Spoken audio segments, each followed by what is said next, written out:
Ed eccoci nuovamente in diretta con il telegiornale di Treviso. Torniamo sulla vicenda dell'agghiacciante delitto sul Piave. Non è ancora stato firmato il nulla osta per la sepoltura di Elisa Campeoli. I funerali potrebbero slittare a lunedì. Intanto sul caso parla l'Ordine degli Psicologi del Veneto.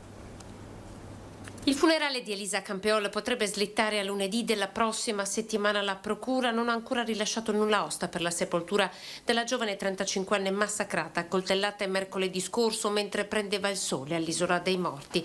A riferirlo il sindaco di Pieve di Soligo, Stefano Soldan, che ha già disposto in Consiglio Comunale di proclamare lutto cittadino il giorno in cui Elisa verrà accompagnata da tutta la sua comunità nell'ultimo viaggio.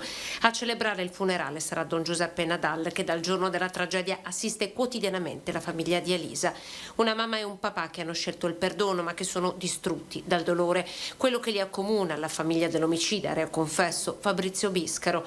La morte di Elisa ha aperto uno squarcio sul tema delicatissimo del disagio mentale, facendo emergere con più urgenza la necessità di potenziare la rete di sostegno ai malati e alle loro famiglie. Attualmente molti servizi sul territorio sono in sofferenza con il personale e stanno cercando medici psichiatri, psicologi e altri professionisti della salute mentale.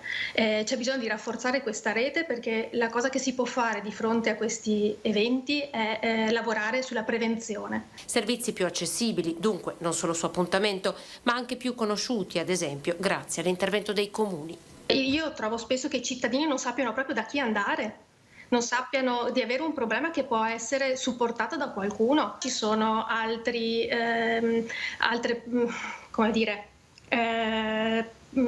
persone che si inventano anche professioni di aiuto e che non sono qualificate per farlo, e spesso il cittadino si affida a loro, sbagliando anche.